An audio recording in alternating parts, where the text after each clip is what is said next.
오늘은 어린이 주일입니다. 제목 같이 한번 읽어봅시다. 시작. 부족해도 괜찮아.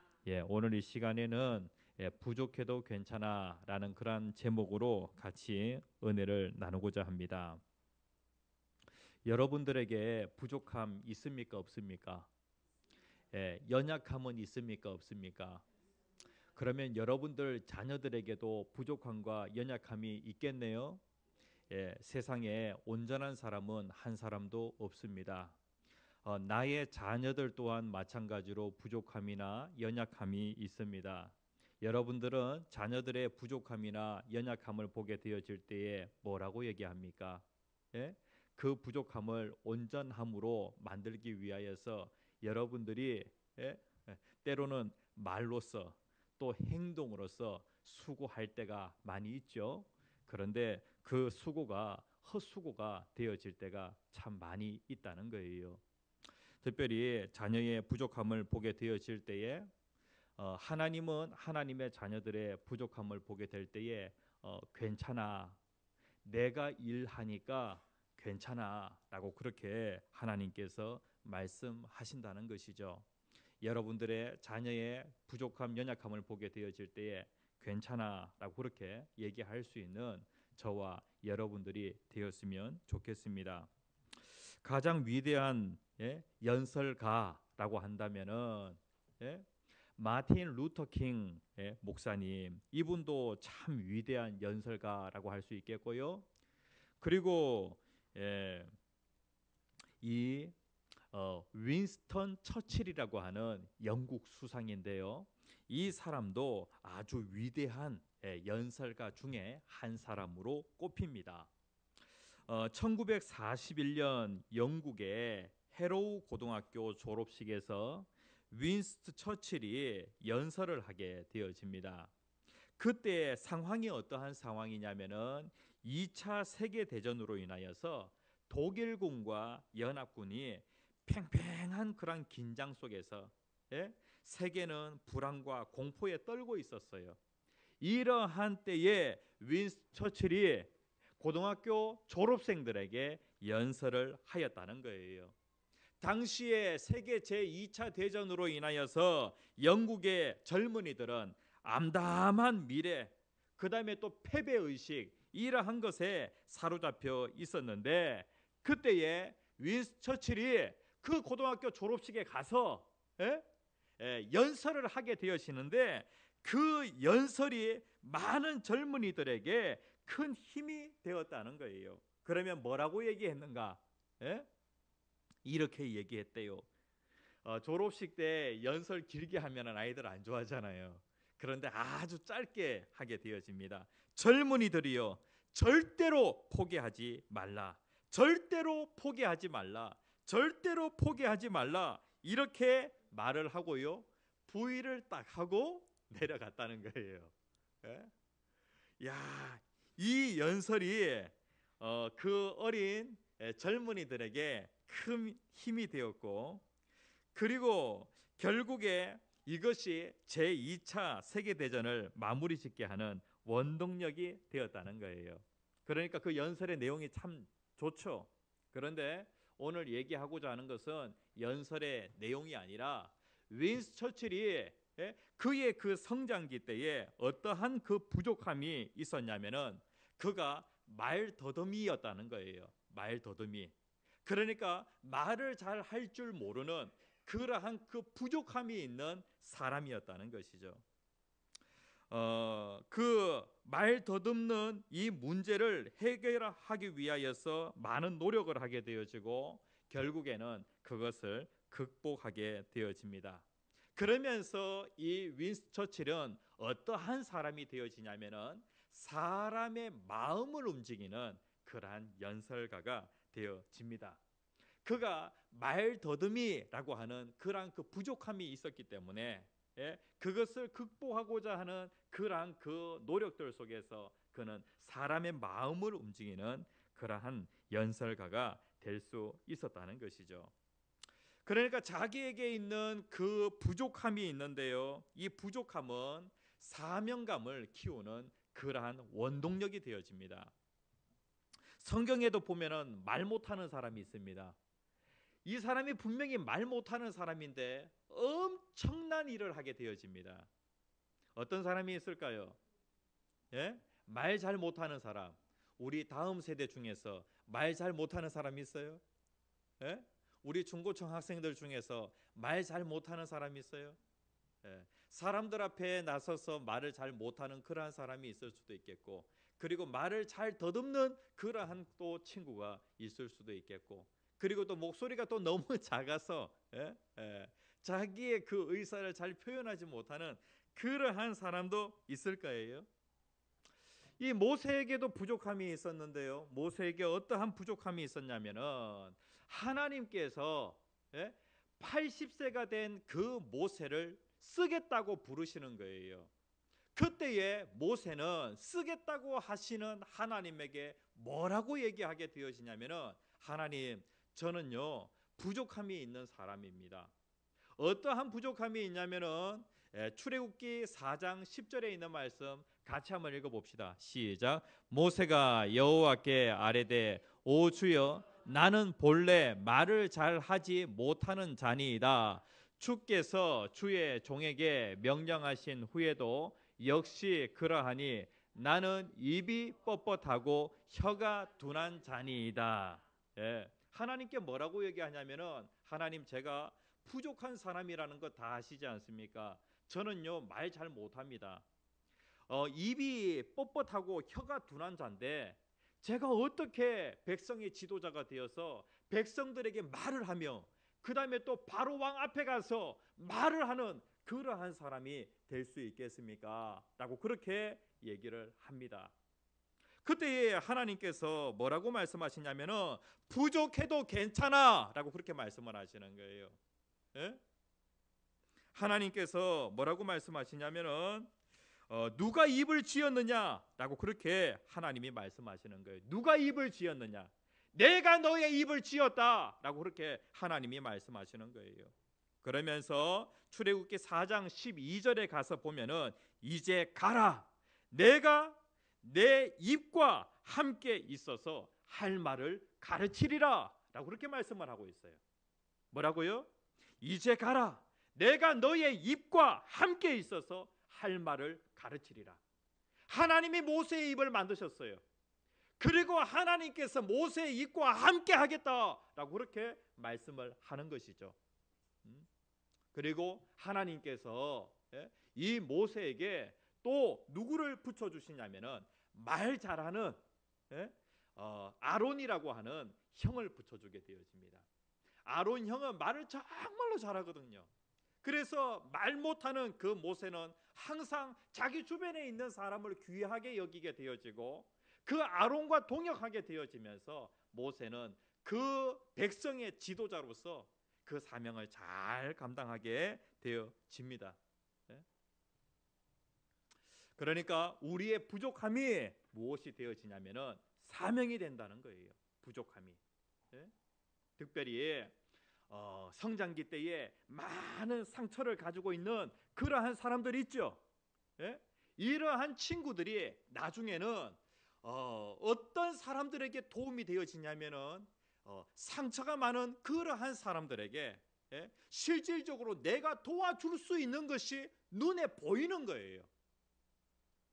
그러니까 가정으로 인한 상처, 그 다음에 또 학업으로 인한 상처, 이러한 그 상처가 많은 사람들이 보면은 치유 상담가로서의 그러한 사명을 가지고 그 일을 잘 감당하는 것을 보게 되어집니다. 그래서 우리의 부족함이 사명이 된다. 참 부끄러운 그런 제 얘기입니다. 제 얘기. 저는 시험을 보면은요,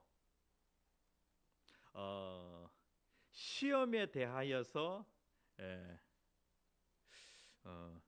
좀 이렇게 자존감이 낮아요. 왜냐하면은 제가 운전 그 면허 잘 아시죠? 제가 필기 시험 보러 갔다가 한 번만에 붙는 것이 아니라 두 번째에 붙게 되어집니다. 첫 번째 운전 면허증을 가지고 가지 않아서 첫 번째 필기 시험을 보지도 못하고 그냥 나오게 되어집니다. 그리고 기능 시험 3번 떨어지고 그리고 4번째에 붙게 되어지고요. 그 다음에 도로주행 마찬가지로 1번 떨어지고 2번째에 붙게 되어집니다. 참 이 부끄러운 그런 그 과거인데요. 그것보다 더 부끄러운 것이 무엇이냐면은 군대에 있을 때에 제가 태권도 단증 심사를 2등병 때부터 시작해가지고 병장 때까지 계속 봤어요. 그래가지고 일단 단증을 따고 나왔을까요? 못 따고 나왔을까요? 예? 예, 못 따고 나왔습니다. 예. 제가 저의 그 역할이 군대에서 역할이 무엇이냐면은 장교를 가르치는 조교였습니다. 그러니까 이제 사병들을 가르치는 조교가 아니라 ROTC, 그 다음에 또 뭐 학사장교, 뭐 육군사관학교, 삼사관학교 이러한 그 학생들을 가르치는 그런 그 장교였습니다. 그 조교였어요. 이렇게 되어지니까 저희 그 대대에 조교들의 그 숫자가 한 300명이 되어지는데 조교들 상당히 많죠. 그래서 이 조교들을 갖다가 엘리트화 시키기 위하여서 태권도를 가르치지는 않지만은 태권도 단증을 다 따도록 그렇게 했던 거예요. 그래가지고 2등병 때부터 시작해가지고 계속해서 이제 태권도 심사를 하게 되어지는데 갈 때마다 떨어지는 거예요. 갈 때마다. 그런데 뭐 많은 사람들이 떨어졌을 때는 마음이 덜 상해요. 그런데 같이 전입 온 동기가 합격을 하는데 저는 떨어지는 거예요. 그리고 이제 시간이 지나면서 군대에는 아버지 군번, 그 다음에 또 할아버지 군번, 그 다음에 아들 군번이 있어요. 예? 그러니까 제가 8월 달에 들어갔는데 1년 전 8월 달에 들어온 그 사람을 갖다가 아버지 군번이라고 그렇게 얘기하고요. 그 다음에 또 1년 후 8월 달에 들어온 그 사람을 아들 군번이라고 그렇게 얘기해요. 예? 그런데 더 비참한 것은 뭐냐 하면은 아들 군번 후임병이 태권도 단증을 따는데 제가 못 따는 거예요. 이런 일이 계속해서 있게 되어집니다. 이렇게 되어지니까 군대에서 뭘 제일 많이 했겠어요? 태권도 그 태극 1장부터 시작해가지고 이제 마지막 장까지 계속해서 연습하는 거, 이것을 오랫동안 했던 거예요. 그렇게 하면서 군대를 제대하게 되어집니다.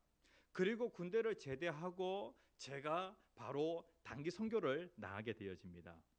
그래서 내가 뭘 할 수 있을까라고 그렇게 생각을 했는데 그때 생각했던 것이 무엇이냐면은 나 태권도 가르칠 수 있다.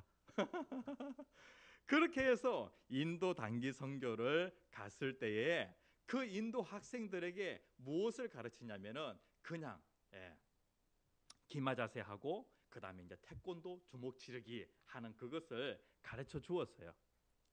그리고 이제 그 이후에 또 러시아 선교를 가게 되어지는데 그때는 아예 우리 팀원들 도복을 다 맞췄어요. 그렇게 해서 그 학생 거기에 있는 그 타타르스탄이라고 하는 그곳에 광장에 가서 태권도 시범을 보이는 그런 그 선교 활동을 하게 되어집니다. 그리고 이제 제가 사모님과 중국 단기 선교 여행을 가게 되어지는데 그때도 마찬가지로 우리가 뭘 할까, 어떤 선교 활동 할까 이렇게 하다가 태권도 가르치면 좋겠다라고 그렇게 해가지고 그때에 우리가 선교를 준비하면서 계속해서 태권도 그 태극 1장을 연습을 했었어요. 제가 이걸 갖다가 증명할 수 있는 좀 사진을 찾아야 되겠다. 그렇게 해서 과거에 뭐 싸이월드도 들어가 보고 그 다음에 또 다운 카페도 들어가 보고 그렇게 했는데 그 사진이 없어가지고 결국에는 그 증명할 수 있는 사진을 제가 못 올렸어요. 그런데 사모님 맞죠? 중국 단기 선교 갔을 때에 우리 태권도 가르치겠다고 그렇게 했어요. 그러니까 저에게는 부족함이 무엇이냐면은 태권도 단증이 없다라고 하는 그런 부족함이 있어요. 군대 들어가서 제대할 때까지 계속해서 단증 심사에 떨어졌다라고 하는 그런 부족함이 있어요. 그 덕분에 태권도에 대해서 많은 것을 알게 되어졌고, 그리고 나와서 태권도 단기 선교사로서의 그러한 그 사명을 감당하였던 것이죠. 바울에게 부족함이 있었을까요, 없었을까요? 바울 정말로 큰 일을 감당하게 되어집니다. 그런데 고린도후서 11장 6절 말씀에 보면 이런 말씀이 있습니다. 같이 한번 읽어봅시다. 시작. 내가 비록 말에는 부족하나 지식에는 그렇지 아니하니. 여기까지만 읽겠습니다. 사도 바울이 뭐라고 얘기하냐면은 나는 말에는 부족하나라고 그렇게 되어 있어요. 그러니까 사도 바울 또한 그는 말을 잘 할 줄 모르는 그러한 사람이었습니다. 그런데 그 덕분에 그 부족함이 자신의 사명이 되어집니다. 그렇게 해서 그가 어떠한 부분에 있어서 상당히 뛰어났냐면은 글 쓰는 부분에 있어서 상당히 뛰어났어요. 그래서 사도 바울이 로마서를 쓰고 그리고 바울의 그 편지글들을 보게 되어질 때 그 신약 성경의 한 13권 정도가 바울의 그 편지글이에요. 그러니까 그의 부족함이 무엇이 되어지냐면은 사명이 되어져서 하나님 앞에 귀하게 쓰임받는 그러한 사람이 되었던 것을 보게 되어집니다. 오늘 본문 말씀에 보면 누가 등장하게 되어지냐면은 요셉이라고 하는 사람이 등장합니다. 이 요셉은 그의 인생 가운데 참 부족함이 많았다. 예? 그러니까 요셉의 인생은 부족함의 연속이었다라고 그렇게 할 수가 있겠습니다. 아버지가 요셉을 몇 살에 낳게 되어지냐면은 91세에 낳게 되어집니다. 이 요셉의 아버지는 야곱이죠. 그런데 그 야곱이 91세에 아들을 낳게 되어지는데, 그러니까 노년에 그 낳은 아들이 누구냐면은 바로 요셉이었다는 거예요. 37장 3절 말씀에 보면은 요셉은 노년에 얻은 아들이므로 라고 그렇게 말씀을 하고 있어요. 아버지가 요셉을 특별히 사랑하게 되어지거든요. 예? 그런데 91세에 낳으니까 그 아들이 얼마나 사랑스럽겠어요. 그리고 그 야곱에게는요 아내가 4명이 있었는데 요셉의 어머니 그 라헬이 있거든요. 그 라헬을 그 요셉의 아버지가 가장 사랑하게 되어집니다. 그러니까 사랑하는 그 아내의 아들이었으니까 요셉이 얼마나 사랑스럽겠어요. 그런데 그 요셉을 낳고 나서 라헬이 바로 세상을 떠나게 되어집니다. 그러니까 이 요셉에게는 어머니가 없다라고 하는 그러한 그 부족함이 있었고요. 그 다음에 또 아버지가 특별히 91세에 낳은 그 요셉을 편애하는 거예요. 요셉이 신앙도 있었어요. 그리고 또 사랑하는 자의 또 아들이었어요. 그렇게 해서 이 아들을 특별히 편애하게 되어집니다. 야곱이 자기의 그 성장 과정에서 자기는 어머니의 편애를 받았어요. 그런데 아버지의 사랑을 받지 못합니다. 아버지는 누구를 사랑합니까? 형 에서를 사랑하게 되어지죠. 아버지의 그런 아버지의 사랑을 받지 못하고 어머니의 편애를 받게 되어지는데 그것을 그대로 똑같이 반복을 하게 되어집니다. 그러니까 요셉은 아버지가 자기를 편애한다라고 하는 것이 자기에게는 부족함이었어요. 이 일로 인하여서 형들의 미움을 사게 되어집니다. 그리고 또 이 요셉은 특별히 아버지의 사랑을 많이 받다 보니까 무슨 일이 벌어지게 되어지냐면은 미숙한 성품을 가지고 있습니다. 특별히 형들이 뭔가를 잘못하게 되어질 때 그것을 바로 아버지에게 가서 고자질을 하게 되어지죠. 요셉은 신앙이 있는 사람인데 그런데 형들은 신앙이 없는 그러한 사람들이에요. 그래서 형들의 그 잘못에 대하여서 아버지에게 고자질을 합니다. 그리고 특별히 하나님께서 요셉에게 꿈을 주셨는데 그 꿈을 형들에게 얘기를 하는데 그 꿈의 내용이 무엇이냐면은 형들이 자기에게 절하는 그러한 내용의 꿈이었어요. 첫 번째 꿈은 형들이 절하는 거.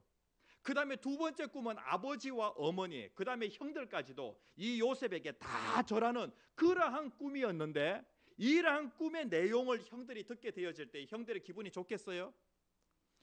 이 꿈 내용도 정말로 기분 나쁜데 문제는 무엇이냐면은 여기에 8절 말씀에 보면 그의 꿈과 무엇으로 말미암아 8절에 보면 37장 8절 말씀에 보면 그의 꿈과 그의 말로 말미암아 그를 더욱 미워하더니, 그러니까 이 꿈 내용이 형들이 듣기에는 좋은 내용이 아니에요. 그런데 말투가 어떤 말투냐면 아주 듣기 싫은 기분 나쁜 말투예요. 예? 그러니까 그 꿈 내용뿐만 아니라 그 말투로 말미암아, 그러니까 요셉이 형의 아버지의 사랑을 막 받고 그렇게 하다 보니까 아주 교만한 말투로, 예? 형들 한번 들어봐, 한번 들어봐 라고 하면서 아주 교만한 말투로 형들에게 얘기하게 되어지니까 이 일로 인하여서 요셉은 더 큰 미움을 받게 되어졌다는 거예요. 이게 그의 인생 가운데 부족함이라고 할 수가 있겠죠. 그 다음에 또 그는 결국에는 형들의 미움을 받아가지고 형들이 아예 그 요셉을 갖다가 장사꾼들에게 팔아 넘겨버렸어요. 그래가지고 그의 17살 때에 그는 예굽에 가서 종살이를 하게 되어지고, 그 다음에 또 억울하게 누명을 쓰고 또 옥살이를 하게 되어집니다. 요셉의 인생을 쭉 살펴볼 때에 막 부족함의 연속이라고 할 수가 있겠습니다. 그런데 하나님께서는 이 부족한 요셉에게 찾아오셔서 부족해도 괜찮아 라고 그렇게 하나님께서 말씀을 하시는 거예요. 이 요셉의 부족함은 하나님께서 사용하셔서 하나님이 일하시는 것을 보게 되어집니다. 그의 인생의 그 부족함, 형들의 미움을 받는 것도 하나님께서 그것을 사용하십니다. 요셉이 예굽의 인신밈에 되어서 팔아넘겨지게 되어지는 그것 또한 하나님이 사용하십니다. 하나님은 아브라함에게 약속을 하셨죠. 너로 큰 민족을 이루게 하시겠다.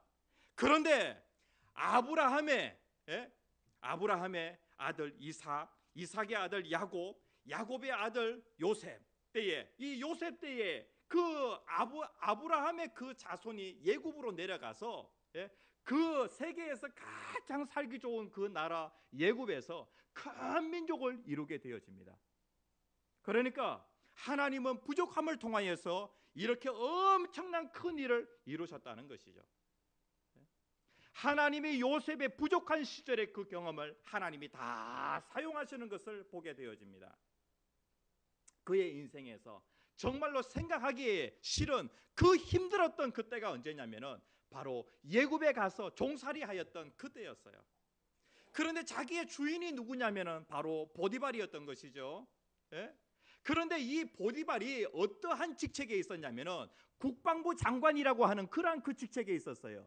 그 집에서 요셉이 종살이를 하게 되어지는데, 종들 중에서 똑똑하니까 종들을 관리하는 가정 총무가 되어집니다. 그러면서 이 국방부 장관 보디발로부터 어떤 그 과외 수업을 받게 되어지냐면은 국방과 관련하여서 과외 수업을 받게 되어집니다. 이거 누가 하시는 일이에요? 하나님이 요셉의 그 부족함을 사용하셔서 하나님이 특별 과외를 시키시는 것을 보게 됩니다. 그 다음에 이 보디발의 아내가 요셉을 사랑하게 되어집니다. 해서는 안 되는 그 행동을 하게 되어지죠. 그런데 요셉은 억울하게 누명을 쓰고 감옥에 들어가게 되어집니다. 그곳에서 누구를 만나게 되어지냐면은 떡 맡은 관원장과 술 맡은 관원장을 만나게 되어집니다. 특별히 이 떡 맡은 관원장이 하는 일이 무엇이냐면은 그 국가의 내무와 관련된, 그러니까 지금으로 얘기하면은 기획재정부 장관이라고 그렇게 할 수가 있겠어요. 그 다음에 이제 이 술 맡은 관원장은 외무를 담당하게 되어지는데, 이 사람은 외교 통상부 장관이라고 그렇게 할 수가 있겠어요.